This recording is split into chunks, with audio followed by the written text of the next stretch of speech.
Iki rada adem e dadine wis. Saya melembung kaya. Apa nek Mas sing melembung ki? Iki lho gegermu lho delakan. Ngapa? Gegermu kene iki wis mulai daging. Tapi ket biyen jan daging ya. Wong kok kaya wedhus. Maksudnya piye? Papat. Apa papat? Kene tukul ngarep tukul ra ya ora apik to. Wedhus nang isor kok ora nang mburi ya. Engko nek konangan aku anggere turu mengkuro parek tak gambari. Gambari apa? Ya tak tambahi loro. Men kaya loro, men kaya papat. Iya. Ayo, mengon madhep ora ta? Ngapa? Ah, kuwi lho. Wong wedok kok mlentung gegere ora. Ya bahane mlentung ndase. Arep digawe mlentung ndase ye. Jenengan kok kene? Kowe kuwi kok. Antel kene. Bulo. Kuwi wong wedok apa? Gali. Yo, arep ngantil. Yo.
Matur sembah nuwun tanpa pepindhan. Ya. Belok. Jumeneng, Mbah. Ya. Anakku sing monggo asli Gunung Kidul. Ya. Ngopo? Napa, Pak? Kok ngadeg kok ngono. Oh, ketatap debok to. Debok. Ayo ora mundur-mundur. Untung ora krungkep kowe. Nek krungkep ora aku dadak mlayu rono to. Napa? Lho nadai aku kok. Alah. Pelindung e. Iya. Katuan. Heeh, ya mangga. Nggih. Nena Gunung Kidul ya, Mak. Iya, Gunung Kidul ya. Ya pegunungan kaya kene ning nek kene ra ereng-ereng. Ya, gununge mung siji nek Gunung Kidul ki mula ana ketelah apa jenenge iki? Gunung Sewu. Ah, Gunung Sewu ki Gunung Kidul lan Kidul ki ana puntukan gunung akeh banget nganti cacahe jarene meh 1000. Oh, ngono ya. Iya. Kuwi jane ana sejarahe. Sejarah apa? Kuwi mbiyen prajurit Majapahit wedok kabeh. Heeh. Cacahe 500 dipateni karo mungsuhe Majapahit. Mati kabeh ning Gunung Kidul ki mati mlumpah kabeh. Oh. Terus dadi Gunung Sewu. 500 kok dadi 1000. Acah siji loro to? Wah iya. Kok cah wedok kok iso dadi gunung iki pripun? Wis lah sato takoke. Ya kudu dijelaske to ya. Emah aku ora gelem jelaske kok. Iya. Lah ya kuwi prajurit Majapahit jaman kuno banget biyen. Jaman semono Gunung Kidul ki urung dadi tanah sing dhuwur ngono kae urung. Perang to saka Yojo, daerah Mataram perang. Tembak dipanah kok ceritane. Oh iya. Prajurit Majapahit 500 kuwi mati kabeh. Mati mlumah kabeh. Terus disebakke dadi Gunung Sewu. Niku nggih enten bukune. Ana, saiki ketelingsut. Engko nanti. Mula ora padha to kae ana sing cilik, ana sing gedhe. Heeh. Monggo. Ana sing gempil. Ya. Berarti prajuritnya ra telaten kuwi. Ora telaten piye? Ayo kudune dipadhakke to. Wah, ora iso kok. Wong kuwi prajurite kuwi ana sing cendhik, ana sing lemu, ana sing dhuwur kok. Iya, monggo.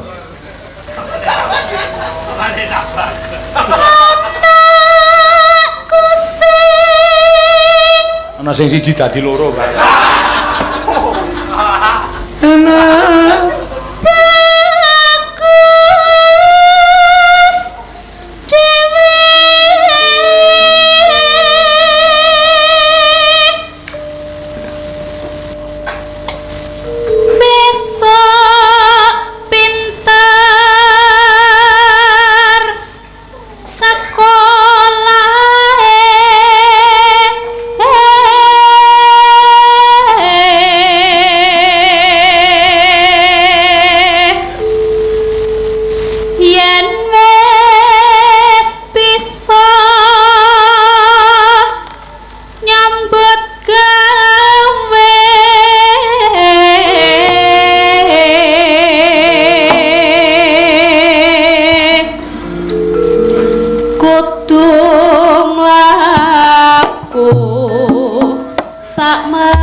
Anakku, monggo, ya.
Piyai Gunung Kidul apik-apik ya, Mak. Nek Yojo sinden iki arep golek nang Gunung Kidul. Oh, Gunung Kidul Wonogiri.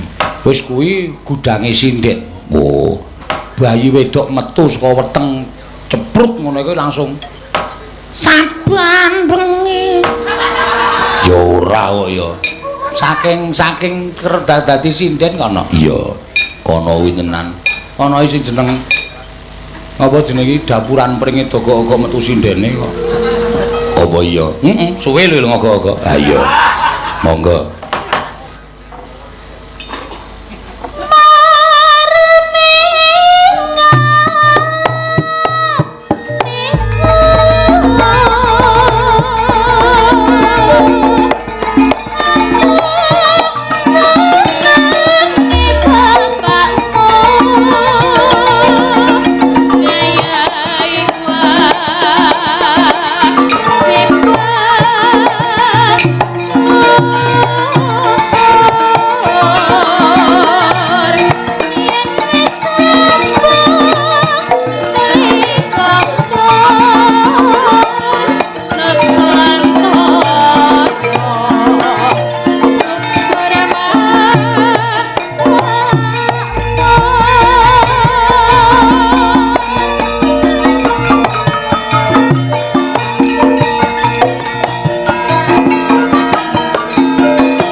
bocah sing disupitke ya nak. Ya, monggo.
Wis ngaturake apa jenenge iki mau? Ya, Putra Nusantara. Ngono ya, Mak. Heeh. Hanya ya ujube iki anu supitan dadi Putra Nusantara iki ya wajib diunekke. Ya. Beda nek karo anu mantenan. Lah, lagu-lagune ya kudu karo utawa tembang-tembange ya kudu sesuai. Ya, babakan katresnan. Ngono kuwi ya, Mak. Heeh. Ayo dibacutke. Saiki genti, monggo. Ki Mbak Elisa ur karo Saraso ya sisan gawe. Ki presiden sing basa Jawane teng pletot ora karo-karuan. Ya coba kaya ngapa diaturake karo warga Mburesan Bansari kene. Pripun Pak wonten dawuh napa? Nah, wis lumayan apik iki. Pripun Pak wonten dawuh apa? Biasane medun ku langsung tuar-tar kaya wong nyumet kembang api kae. Lah engko diseneni makane tarem dhisik kuwi nek aku ngomong sero-sero mengko didukani. Direm nek ngomong sing sopan, sing alus. Nah, ya wong ngadep piyai akeh. Piyai saka Mburesan kene iki ya sing alus, sing sopan, sing apik, ora usah penake dhewe. Kesak gato-gato kula nggih. Apa? Apa? Sak gato-gato kula. Gado-gado ki panganan kaya lotek kae gado-gado. Gaduk. Nyampe. Sak nyampe. Kae geduk. Apa ya? Gaduk iki. Iki gaduk. Heeh. Oh, teki gaduk. Utek iki gaduk. Ya, maksudnya sak bisa-bisanya. Sebisa-bisanya. Ya. Ki anu Pak Siswanto kagungan damel supitan. Supitan. Anake sinten jenengane? Nggih. Pak Wildan. Mas Wildan. Wildan. Ya. Mas Wildan sapa? Wildan Satrio Abimanyu. Ya. Wildan Satrio Abimanyu anake Janaka berarti ne. Nah iya anake. Bapake bagus ra, nek ra bagus ya ora wangun. Oh iki senengane kok malah nyenggol. Lho Pak Siswanto ki ora bagus ning. Sing jeneng Janaka ki aja nyanu niru baguse, ning niru sifate, sifat sing apik. Ah, sifate apa? Sifate wedokane akeh kok.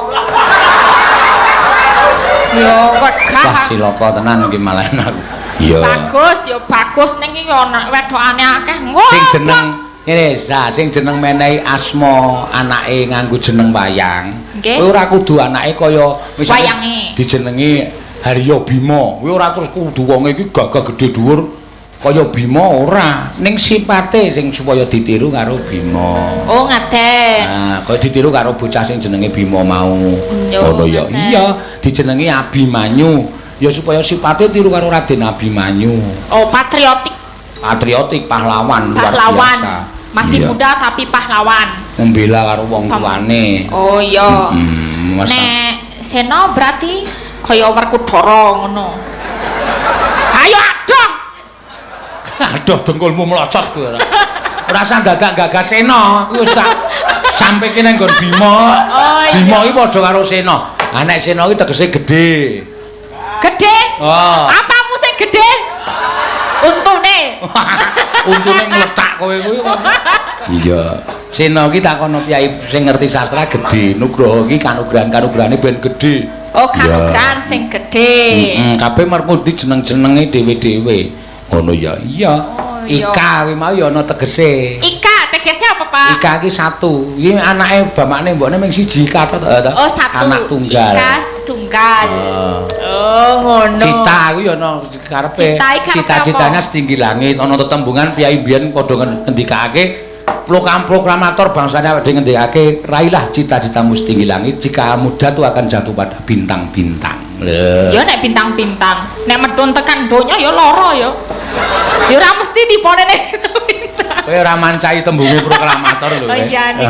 Wong kuwi wis dadi kosakata sing apik. Betul, kita harus bercita-cita setinggi langit sejauh-jauhnya. Jika jatuh akan jatuh pada bintang-bintang. Maksudnya, Jadi masih tinggi, masih tinggi. Ya. Terlosor. Tatin kae ya ana tegese. Apa nek tatin? Tatin ki tegese kantong gandum. Oh. Tenge jare. Apa Jarene Mbak Ani artine tenge. Oh. Heeh. Tatin ki ora. Tatin ki tresna. Oh, tatin ki terus. Lestari ki wis cinta. ngarani Handayani ki Dayanono. Dadi katresnane Tatin ki Dayani. Oh iya. Waduh, berarti bojone bahagia ya nek duwe. Ya ora pati ya nek di bojone. Ya urung mesti bahagia. Nek Prastiwi apa? Prastiwi pras ki landhep, tiwi ki cangkem, dadi cangkeme landhep. Cangkeme landhep. Cangkeme landhep ora. Ayo, Elisa apa Elisa yo kudu ana tegese. Ayo. Elisa ki Eli kuwi jelek. Sa kuwi siji, dari siji-sijine sing elek ya mung aku. Nah, kene ki ngakoni kuwi. Iya. Mangga nembang apa sa? Nembang napa-napa wonten pamundutan napa mboten? Ki sementara masih kosong. Oh, kosong nggih. Nggih kula minangkani anu mawon sing riyen untuk tim streaming riyen nyuwun sambung wanci dalu. Dereng nate itu. Dereng nate di punekke. Nggih. Ora apa-apa, ora masalah. Ya. Iku mawon nggih. Wong iki wayangane 2 malam. Ya, dadi iso diponto-ponto. Monggo. Nggih. Sambung wanci dalu. Ya, karyane sapa iki? Iki karyane Ki Haji Sukron Suwondo. Dalang saka Blitar kono. Ya. Ki nganggo apa ngangge tembung sambung wanci dalu. Ki nek dirungokke apa jenenge iki saire no. Iki hampir semua nglakoni. Oh iya. Hampir semua. Berarti Pak Senover. Sambungnya wanci dalu. Takoni kan. Ben, enggak. Ya. Senadyan to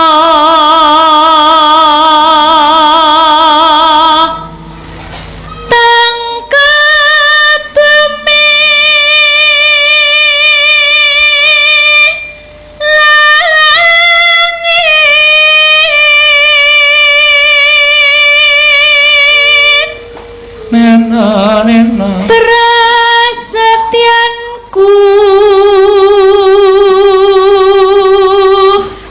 tan kinggeng sa rikmo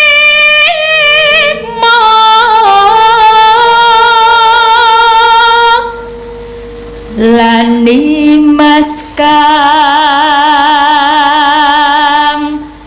gemesake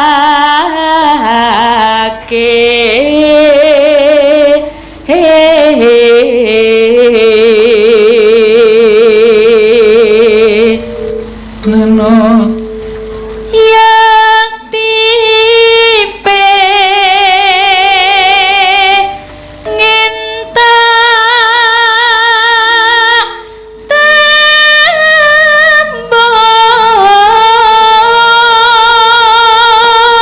wong blesteran kok suarane apik ya Mak. Wah, ya wis gelem sinau Jawa. Iya. Monggo ya asline nek kon ngomong kagok ngono. Ning karo Jawa tresnane ra jamak-jamak. Blesteran iya iki. Bapakne Jawa. Oh, mbokne gembel. iya Anak gibas. Iya. ora apa-apa terus no Pak aku pancen kaya wedhus kok. Leh, kowe ngerti to? Yo ngerti. Acah belajar ya. Iya tak omongke ngono bodong deh. Iya. Ya, ya wis di nek sesuk tak embake kaya anu wae kaya buah-buahan iki malah apik. Apa nek buah-buahan apa? Anu apa jenenge iki mbokne jambu. Jambu karo Dikawin silang karo kewan. apa ono? Dadine jambu monyet. Ha. Jambu monyet ya. Ya sesuk tak pandemke tasmu. Edan. Wih, ora dibandemke ndasku kuwi nah. Ya Boten, Pak. Mangga. Boten. Tekan ngendi nggih? Tipe ngentak tembong ning kakungmu tan lila mesti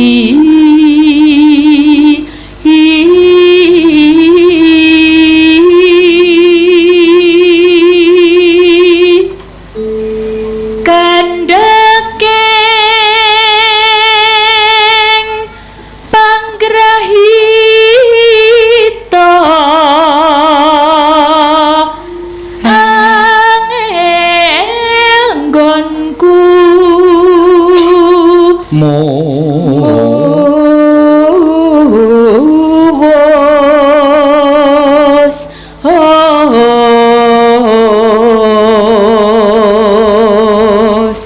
Neno yen rino banget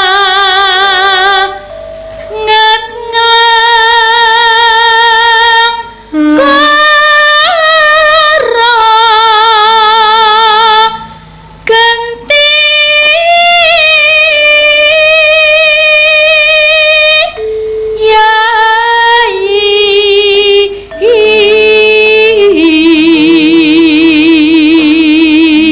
sambungo sambungmu ing wanci ratri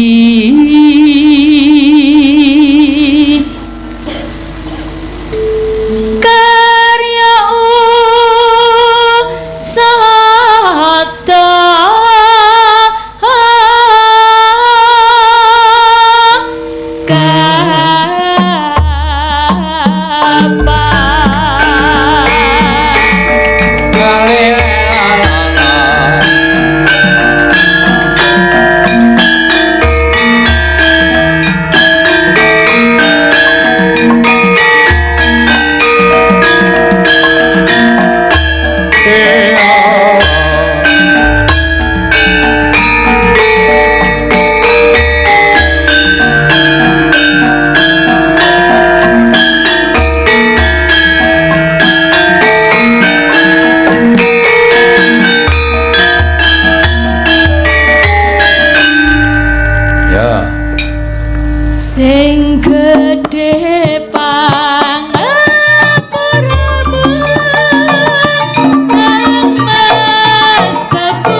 kabeh nglakoni. Rungokno sing gedhe pangapuramu Kang Mas pepujanku jejantung atiku sambungku mung wancindalu ngrupe dosaremu kalawan garwamu.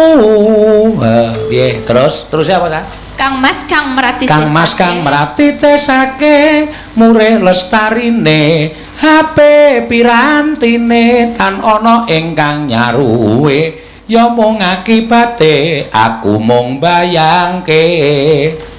Terus remu ing atiku iki yen banjur ngelingi bocah telu iki pomosnan sida dadi cah telu ndak kanthi ndika gemati.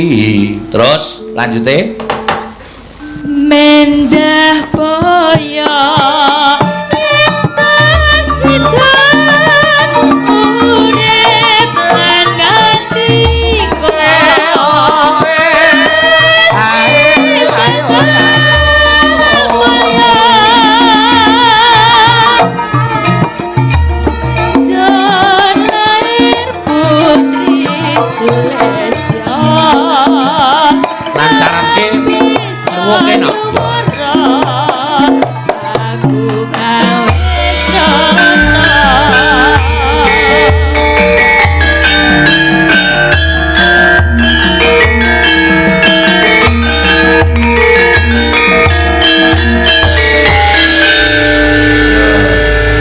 jenenge Langgam Sambung Wanci Ndalu ya karyane iki Haji Sukron Suwanda. Itu luar biasa ya Pak, itu lagu tapi kayak cerita kayak novel kayak cerpen gitu ya. Ya omong apa? Kuwi ceritane kuwi lho Sambung Wanci Ndalu kuwi. Iki wayangan ora basa Indonesia. Oh iya.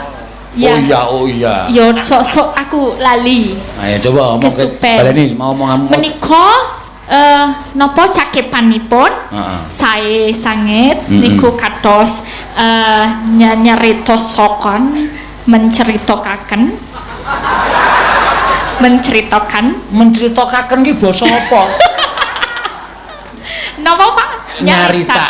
Nyaritaken kados ing napa ingkang napa niku kangen ki apa Pak? Ayo kangen. Ya kangen basa Jawane. Kapang. Oneng. Kapangan. Kekapanganipun. Mantan. Napa-napa. Mbok diar wis suwe-suwe sok kentir lho kowe. Mung perkara mikir Jawa iki kok. Iya. Angel le, Pak. Ayo angel madake rumasane. Mulane Jawa iki sing jeneng basa Jawa iki Jawa basa paling komplit. Ya, paling komplit basa Jawa. Mula aja bangga menggunakan bahasa Indonesia. Berbahasa Indonesia itu baik karena itu bahasa nasional. Tapi kalau kamu menjadi orang Jawa, ya basa Jawa sing apik. Ya ana tetembungan di mana kaki dipijak di situ langit dijinjing. Nek kowe manggon ning tanah Jawa ya gunakno basa Jawa sing apik. Injih. Iya, ngono ya. Nek Jawa niku sak barang niku katahe dados napa dasanama niku lho, Pak. Lah iya. Dadine nek siji barang ki jenenge 10. Ya. Piye? Sak barang apa satu kata apa kata kuwi iso 10. Misale nek anak ya lare, ya bocah, ya apa macam-macam. Ya sunu, macam-macam. Lah kuwi ya utekku ya boyar ya mikir samono. Asalahe duwe utek kok goblok. Basa Jawa kok ra iso ra. Nggih, sampun. Tiba kuwi nek basa Indonesia cuma jatuh tok. Nggih nek tiba. Nek tiba iki basa Jawa ngene krungkep, ngene gegeblak, ngene ndelosor. Delosor kepeleset. Pirang-pirang tuh kepleset. Ya. Macem-macem. Pirang-pirang mangan we. Mangan. Pak Seno nembe dahar. Dahar, mangan. Elisa nembe gaglak.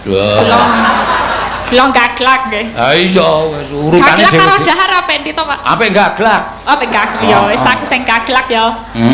Gaglak. Pak Seno kok ora milih gaglak kenapa? Lah aku nek awakku dhewe tak asorke dhewe nek basa Jawa ki awake dhewe diasorke dhewe. Oh kudu merendah ya. Nek aku nyebut kowe tak unggahke derajatmu. Dadi aku muni aku dahar ki aku lebih asor mbangane gaglak. Oh iya. Aku tapi yo pengen meninggikan Pak Seno ora apa-apa ora. Oh berarti Pak Seno yo gaglak. Malah keneng dhewe aku malah. Ya wis ora apa-apa wis. Ya, matur suwun. Matur suwun Pak Duwun. Elisa. Kaya mawon, nggih. Ya, Mbak Elisa. Rong lagu iki mau wis rada alon-alonan tok. Ya, iki enek sing nyuwun lumantar WA. Ya.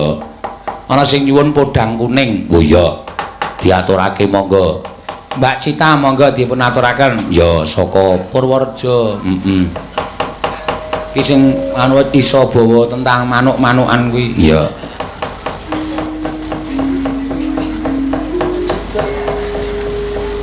Wilujeng dalu, Pak. Wilujeng dalu. Saka ndi Purworejo iki? Sakniki pun pindah, Pak. Oh, pindah ngendi? Sleman. Oh, ya syukur malah wis arep pindah KTP Ngayojana. Ya, saka Purworejo. Sajake diusir. Ora. Diusir ora. Ya paling ya wis pindah kagungan dalem ning Sleman ya syukur. Ya, Mbak Cita. Monggo Mbak dipun aturaken podang kuning. Ya. Slemane ngendi saiki pindahmu? Gamping. Oh, Gamping. Nggih. Oh, lah kono ki pasar e. Kowe manggon ning pasar? Mboten. Ane ndi? Kecamatan Gamping. Oh, nganu to, gawe emplek-emplek ning kecamatan to. Desane Banyuraden, Pak. Oh, Banyurat. Oh, nggon Patran. Nggih. Nah, ya. Patran. Ya wis ora apa-apa. Mbok menawa bojomu arep nurunke Mbah Juru. Iya. Dadi paranormal. Iya, mangga. Aku bingung.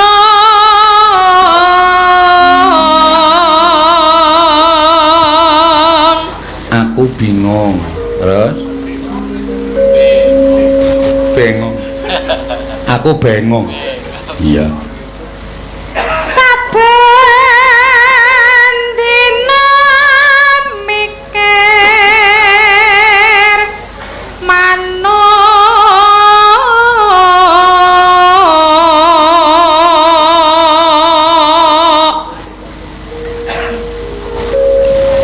mikir manuk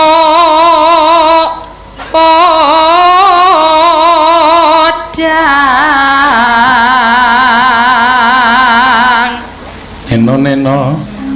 agawe gregeting ati.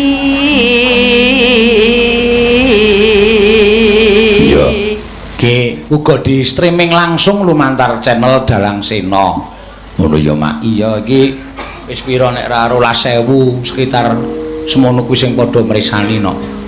12.000 penonton. 12.000 penonton iki biyuke nang kene ora amot. Iya. Lapangan kuwi mbumbuan. Saking akeh. Alhamdulillah duwe channel sing wis ngrembaka no. Iya. Sesuk tanggal 7 Januari ulang tahun channel Dalang Sena. Oh iya. Wayangan. Awane angguk. Oh iya.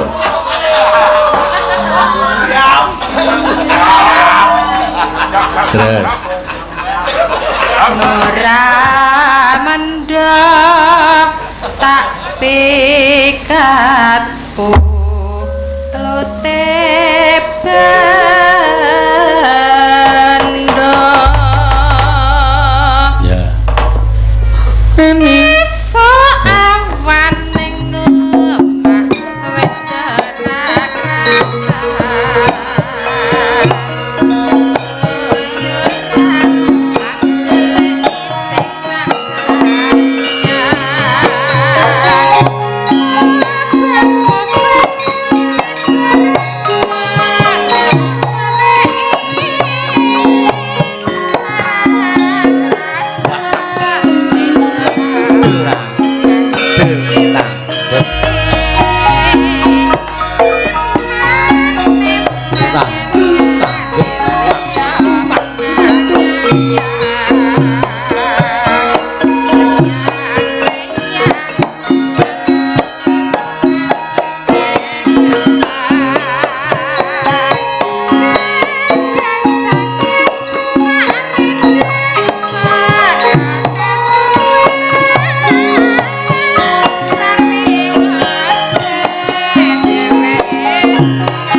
Matur sembah nuwun Mbak Cita. Ya, Cita Maharani. Ya.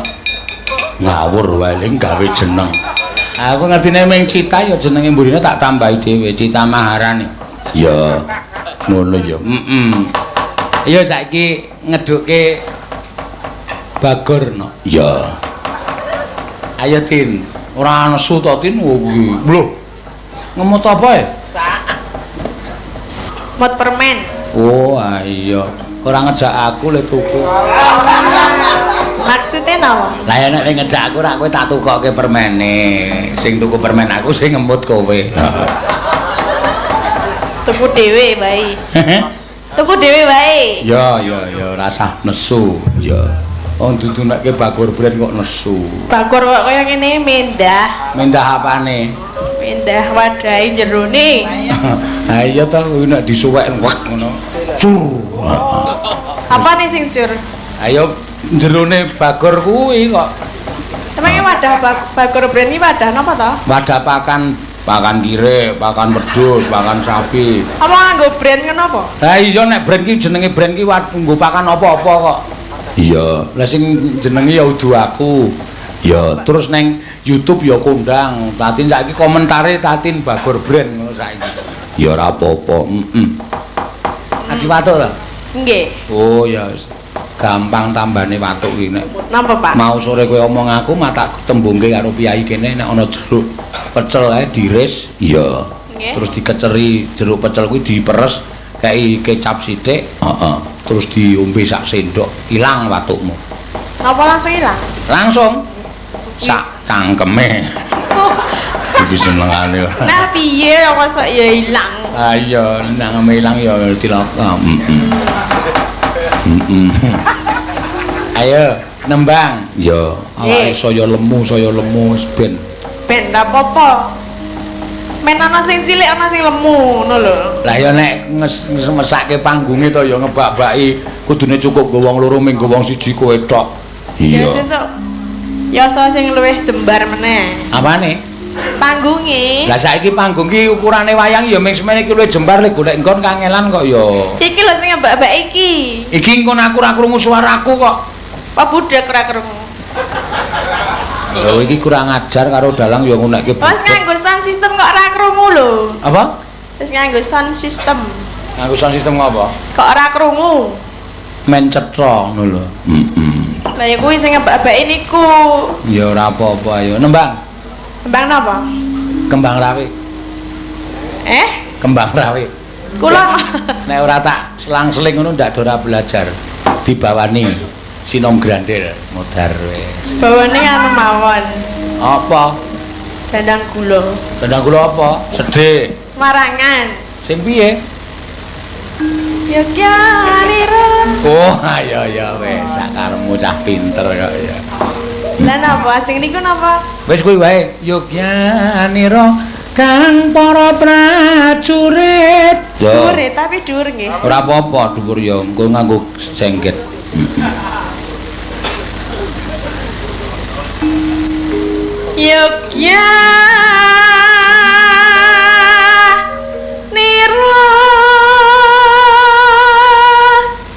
Kang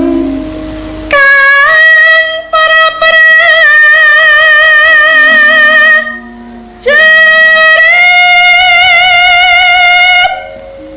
lamun isa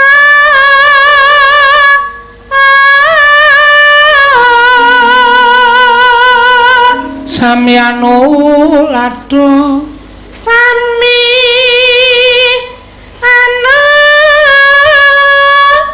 ladha tu ing ngene tu nguni cari tane.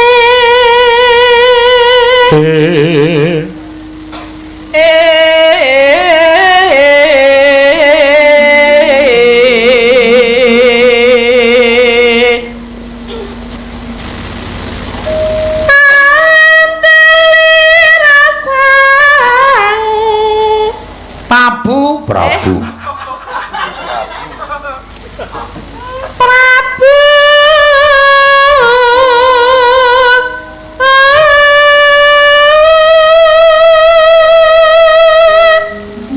Sasra.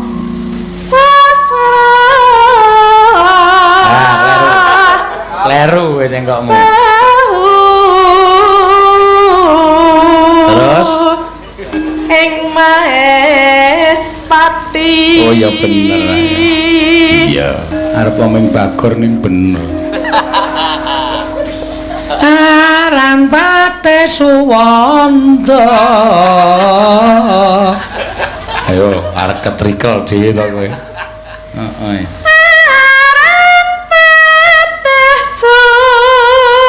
Wanda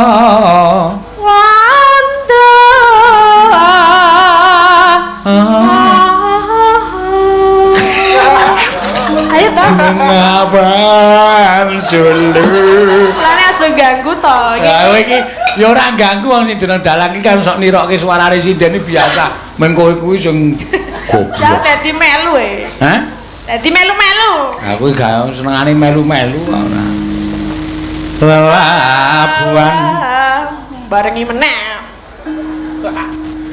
lelabuhan ora dibarengi gelo ayo muring-muring piye ta ki heeh nipun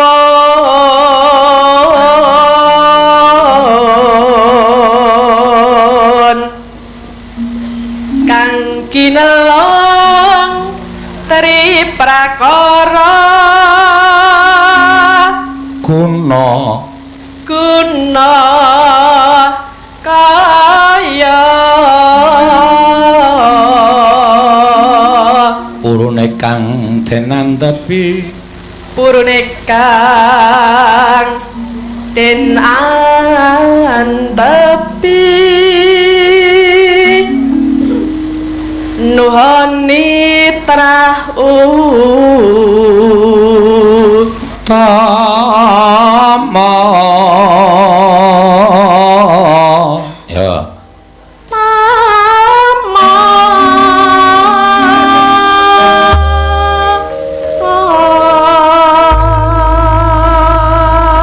gedruke sik ya ndeleng dendeng tandeng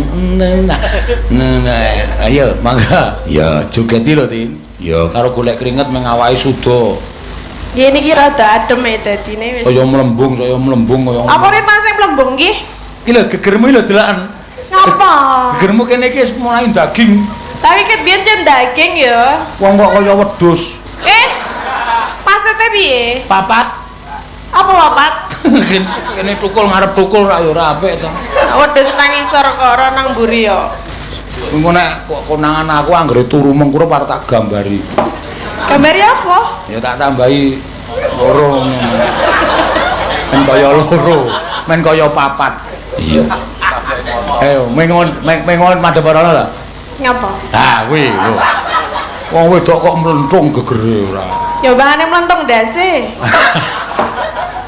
arep digawe mlentung ndase ye jenengan kok kene kowe kuwi kok antel kene lho kuwi wong wedok apa gali yo areng ngantil yo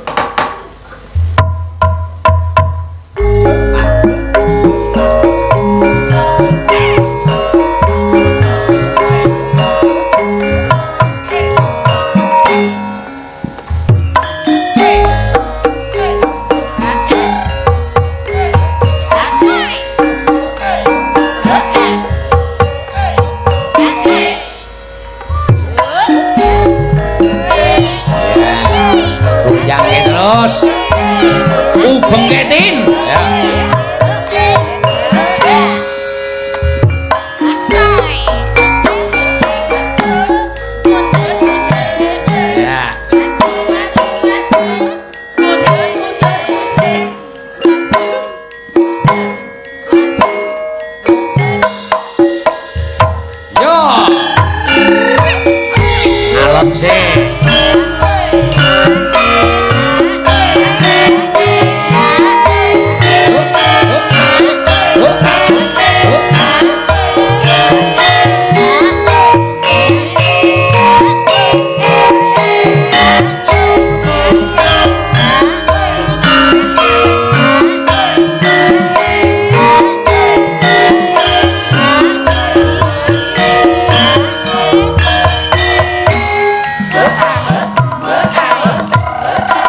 biasane nek joget megal-megal kaya lakune mentok.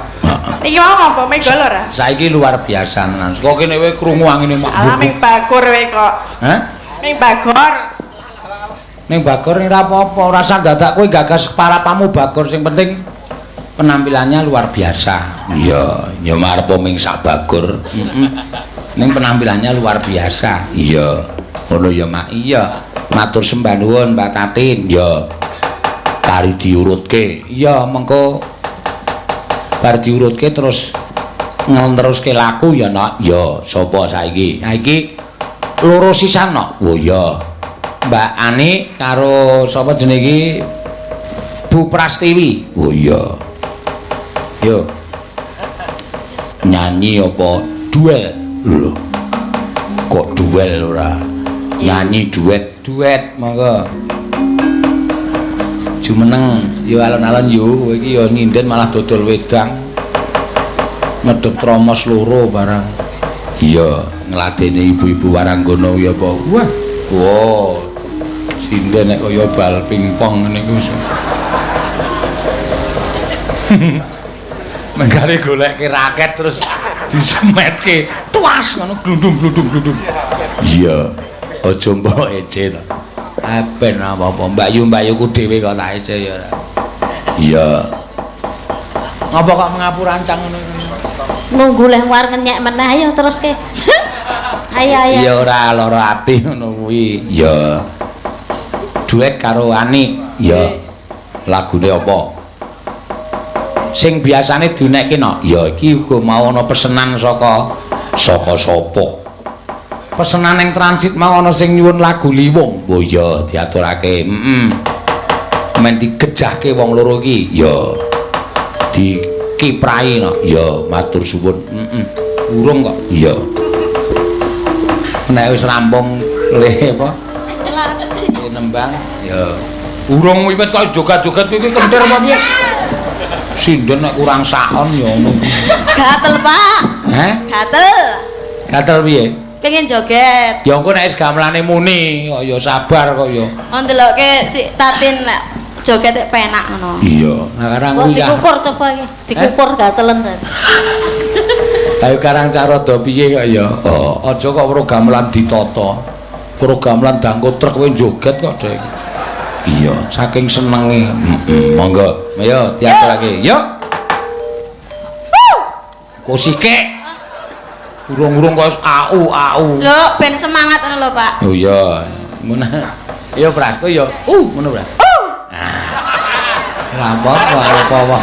Ben boten ngantuk ya, Pak. Wis ora ngaben ora ngantuk. Ya, monggo dados yuk.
Kowe ora dong karepe Ani iki ora dong. Ani iki mau nirokke sapa kae? Saskia Gotik. Saskia Gotik. Ah, goyang itik baeno nih, baeno. Ngene iki lho. Ngono iki lho. Coba menamu iso ora? Coba, Bu.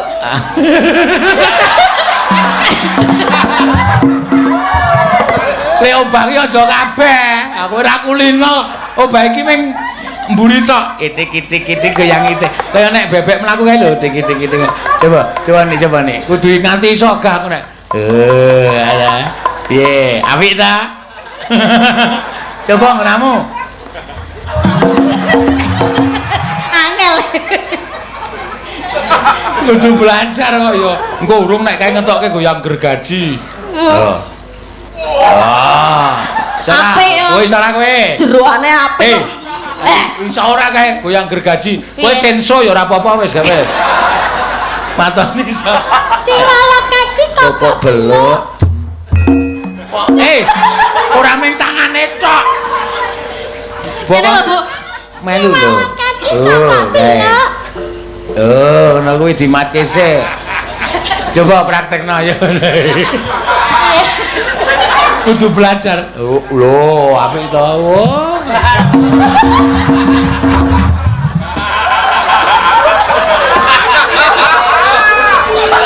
Wis anu apa jenenge? Lakere wis rusak. Dadi ora iso mubeng-mubeng kaya canom. Ayo perbandingane ora sah telongso. Kudu belajar, kudu semangat. Oke. Aku mbiyen dem nom ya Harus bisa, Bu. harus bisa. Oke, ya. Goyang sing bango kae sing sikile dangkat siji ya ana. Piye nek sing engko sikik. Lho, ngono kuwi. Lho, kuwi kudu diapalke. Nah, karo melet gak kaya kirek. Iya.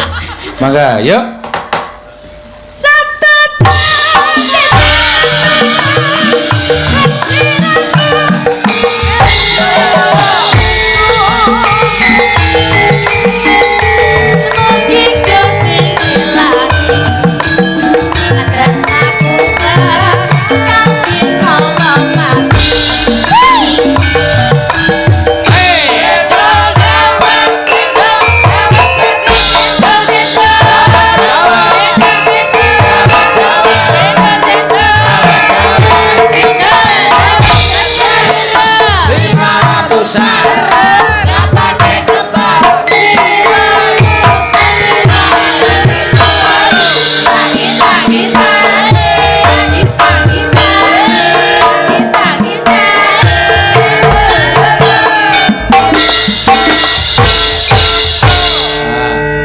Kendangan ngene iki jogetane kaya nganggo kuda lumping kae. Ora mung ngiwonengen-ngiwonengen. Kudane diparani terus ya. Aku delok raimu wis memelas e. Kilang. Cah cilik kok yaene melu nyinden barang. Mulai kono sekolah. Padake cah SD wae ora. Ya. Enggak, ayo Mas. Masuk angin, kowe masuk angin to, kok kaya ora seneng. Busit kok. Ngopo? Masuk angin. Buyur. Vertigo.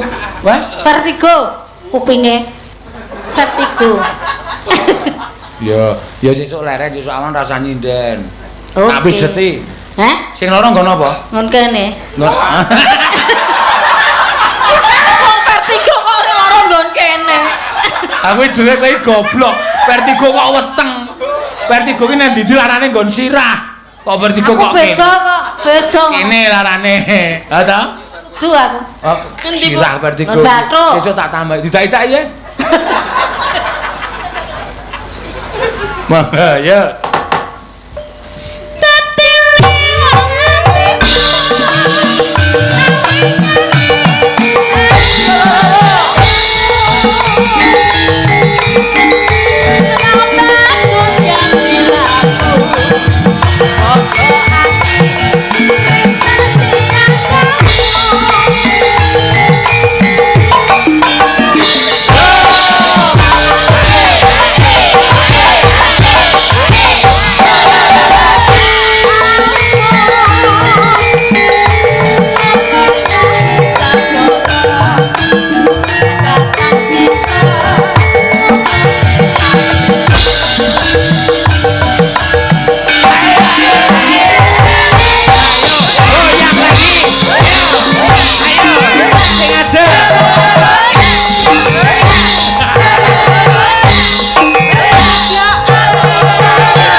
Delok saka kadohan iki kaya bebek ditutke anak-anake ae. Iya. Sing arep mbokne wangun lho mlaku sing mburi iki. Kaya meri ya, Pak. Heeh, anggere sak 3 langkah nelek, 3 langkah nelek. Tik cret, tik cret. Iya. Yo, mangga.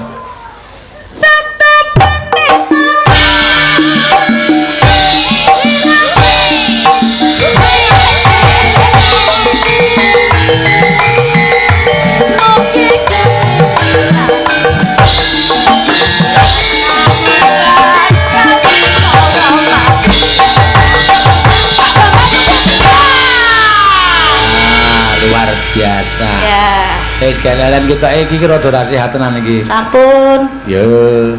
Sampun. Yo. Util.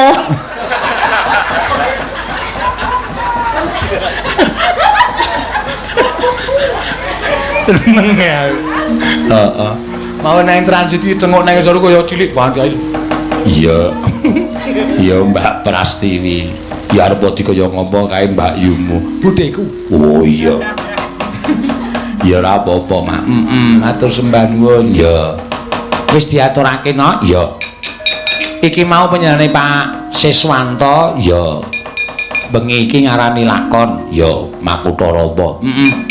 Nek sesuk dibebasake. Oh ngono ya, Mak. Iya. Ya diteruske dhisik critane. Yen disuwuni lakone ya sing tuntas, lakone sing rampung aja nganti gawe gelo. Ya. Ngono ya, Mak. Iya. Kae para wadyabala sata Kurawa kok bebodolan kae arti ndak menyang entina, aku dhewe ora ngerti. Keripik gedang, keripik telo sithik edang waton rata ayo padha diderekake ngir ayo Mak tak derekke. Saeko risang pati hanata prajurit baris nyawiciku malang kalang ing tekad pindha alun samudra katyubing marutawar kawan kuntur ketuk wasaweka kabyasa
ora pati nduga mono.